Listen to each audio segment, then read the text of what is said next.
तो कोशिका विज्ञान आज कवर करेंगे। कोशिका विज्ञान यानी कि सेल से जितना भी ऑब्जेक्टिव क्वेश्चन होता है उसको आज कवर कर लेंगे, ताकि आपको जो है कोई भी एग्जाम में आपको यहाँ से क्वेश्चन नहीं छूटे, क्योंकि बायोलॉजी में जो है सेल से सबसे ज़्यादा क्वेश्चन पूछा जाता है। तो आज हम लगभग 200 क्वेश्चन को कवर करेंगे, तो वीडियो को पूरा जरूर देखिएगा ताकि आपको जो है सारा क्वेश्चन कवर हो जाए।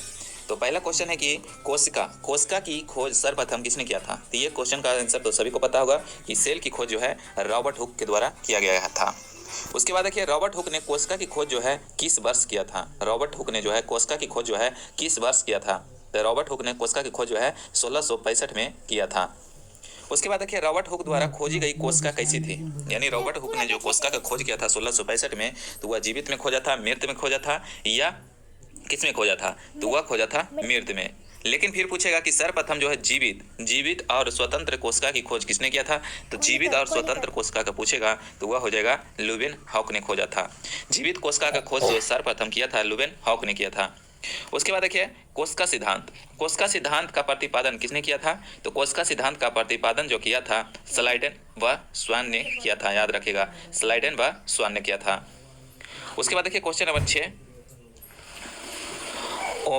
ओमिनिस सेल्युला का कथन जो है किसका है। तो वह जो है रुडोल्फ विर्चो का कथन दिया हुआ है। उसके बाद देखिए रुडोल्फ विर्चो ने कब बताया कि नई कोशिकाओं का निर्माण पूर्व स्थित कोशिकाओं से ही होता है। तो वह बताया था 1855 में। याद रखिएगा 1855 में जो है बताया था रुडोल्फ विर्चो ने बताया था कि नई कोशिका का निर्माण जो है पुरानी कोशिका से ही होती है। उसके बाद देखिए राइबोसोम की खोज किसने किया था। तो राइबोसोम की खोज जो है जॉर्ज पेलाइड ने किया था। जॉर्ज पेलाइड ने जो है राइबोसोम की खोज किया था। उसके बाद देखिए माइटोकॉन्ड्रिया की खोज किसने किया था। तो माइटोकॉन्ड्रिया की खोज जो है तो कोलिकर ने किया था। माइटोकॉन्ड्रिया का खोज जो है कोलिकर के द्वारा किया गया था। उसके बाद देखिए इस पाठ्य पुस्तक के अनुसार जो है माइटोकॉन्ड्रिया का नामकरण किसने किया था। तो माइटोकॉन्ड्रिया का नामकरण पूछेगा तो माइटोकॉन्ड्रिया का नामकरण हो जाएगा अल्टमाइन के द्वारा किया गया था। यानी कि माइटोकॉन्ड्रिया का नामकरण किसने किया था। तो वह किया था अल्टमाइन। लेकिन पूछेगा कि माइटोकॉन्ड्रिया का खोज किसने किया था। तो वह किया था कोलिकर ने। उसके बाद देखिए कोशिका जो है जीवन की कौन सी इकाई मानी जाती है। तो कोशिका जो है जीवन का जो है कार्यात्मक, संरचनात्मक और आनुवांशिक इकाई माना जाता है। यानी इनमें से सभी हो जाएगा। उसके बाद देखिए हाइपरप्लेसिया का क्या अर्थ होता है। तो हाइपरप्लेसिया का अर्थ होता है कि कोशिका की संख्या में वृद्धि होना। उसके बाद क्वेश्चन नंबर 13 देखिए कोशिका विज्ञान का जनक किसे माना जाता है। तो कोशिका विज्ञान का जनक जो है रॉबर्ट हुक को माना जाता है। आधुनिक कोशिका विज्ञान यानी कि मॉडर्न साइटोलॉजी का जनक किसे कहा जाता है। तो वह कहा जाता है कार्ल पी स्वासन को बोला जाता है।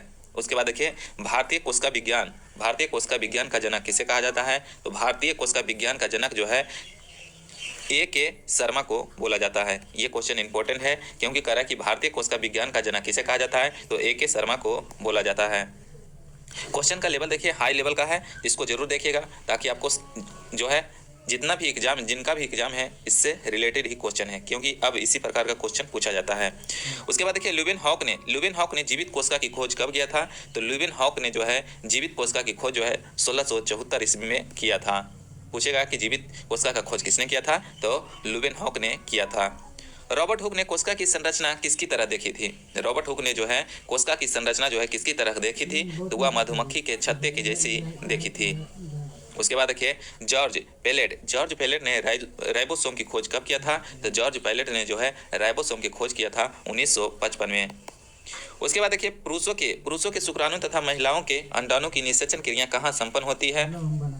तो यह जो संपन्न होती है अंडवाहिनी में। कहाँ हो जाएगा, अंडवाहिनी में संपन्न होती है। करा कि पुरुषों के शुक्राणु और महिलाओं का अंडाणु का निषेचन जो है कहाँ पर संपन्न होता है। तो वह होता है अंडवाहिनी में। उसके बाद देखिए कोलिकर ने जो है माइटोकॉन्ड्रिया की खोज कब किया था। तो कोलिकर ने माइटोकॉन्ड्रिया का खोज जो किया था 1857 में किया था। तो याद रखिएगा कि माइटोकॉन्ड्रिया का खोज कोलिकर ने किया था। कब किया था, 1857 में।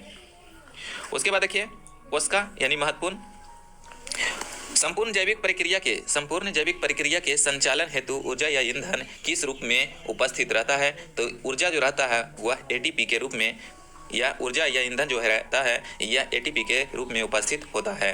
क्रेब्स चक्र, याद रखिएगा कि क्रेब्स चक्र की प्रक्रिया कोशिका के किस अंग में संपन्न होता है? तो क्रेब्स चक्र की प्रक्रिया जो है यह माइटोकॉन्ड्रिया में संपन्न होती है।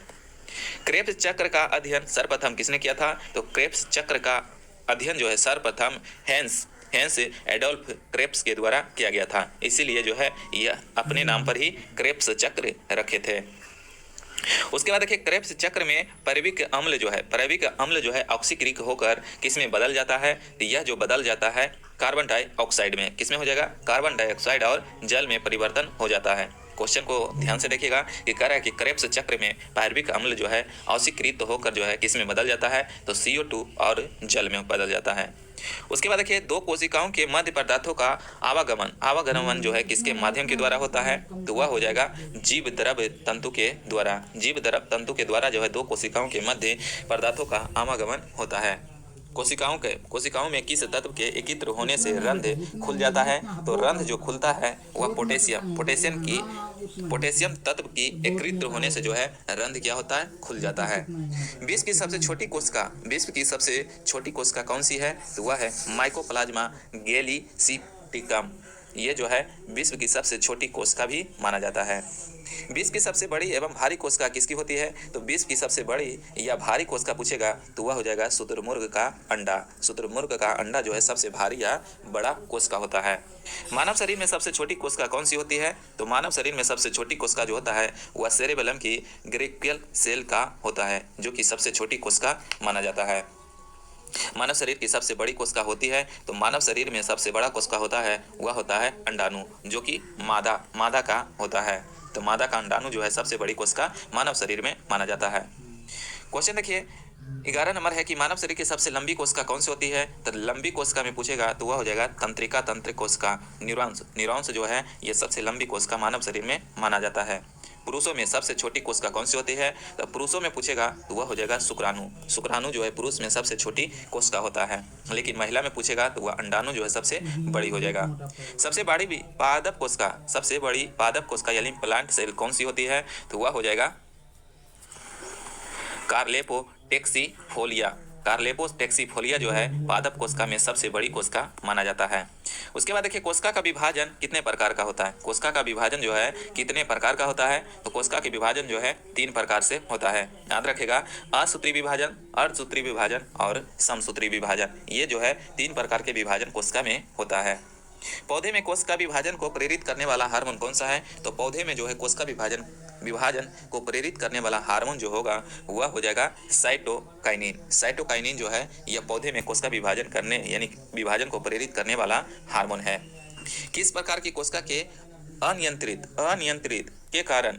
विभाजन के कारण जो है कैंसर रोग हो जाता है? तो वह हो जाएगा समसूत्री विभाजन जो है यह अनियंत्रित हो जाता है, यानी कि लाखों की संख्या में यह आगे बढ़ जाता है, इसी कारण जो है कैंसर हो जाता है। निषेचन यानी कि फर्टिलाइजेशन की क्रिया कहाँ संपन्न होती है? तभी आपको बताए थे कि निषेचन की क्रिया जो है मादा और पुरुष का अंडाणु और शुक्राणु जो मिलता है वह अंडवाहिनी में। तो बी यानी ऑप्शन नंबर बी हमारा हो जाएगा। निषेचन की क्रिया जो है अंडवाहिनी में संपन्न हो जाती है। क्रेब्स चक्र में ऊर्जा किस रूप में विमुक्त होता है? तो क्रेब्स चक्र में अंतिम रूप में जो होता है वह होता है माइटोकॉन्ड्रिया में। लेकिन पूछेगा कि ऊर्जा जो है किस रूप में विमुक्त होता है? तो वह एटीपी के रूप में विमुक्त हो जाता है। क्वेश्चन नंबर 19 है कि कोशिका विभाजन का तीसरा प्रकार कौन सा है? तो कोशिका विभाजन का तीसरा प्रकार जो है अर्धसूत्री विभाजन।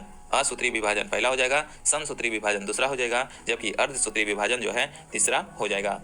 रंध्र जिसे अस्टोमेटा कहते हैं, तो अस्टोमेटा के खुलने के लिए उत्तरदायी तत्व जो है पोटेशियम का रासायनिक संकेत क्या होता है? तो पोटेशियम का रासायनिक संकेत जो होता है के होता है। के से संकेत किया जाता है पोटेशियम को। तो पोटेशियम जो है यह रंध्र को खोलने के लिए उत्तरदायी तत्व होता है। उसके बाद देखिए अगला क्वेश्चन है कि जीवन का भौतिक आधार यानी फिजिकल बेस ऑफ लाइफ इसे माना जाता है। तो जीवन का भौतिक आधार जो है जीव द्रव को माना जाता है। प्रोटोप्लाज्म को जो है यह भौतिक यानी जीवन का भौतिक आधार माना जाता है। किस कोशिकांग को जो है आत्महत्या की थैली कहा जाता है? तो आत्महत्या का थैली जो है लाइसोसोम को कहा जाता है। क्वेश्चन है कि किस कोशिका को जो है आत्महत्या की थैली कहा जाता है? तो वह है लाइसोसोम।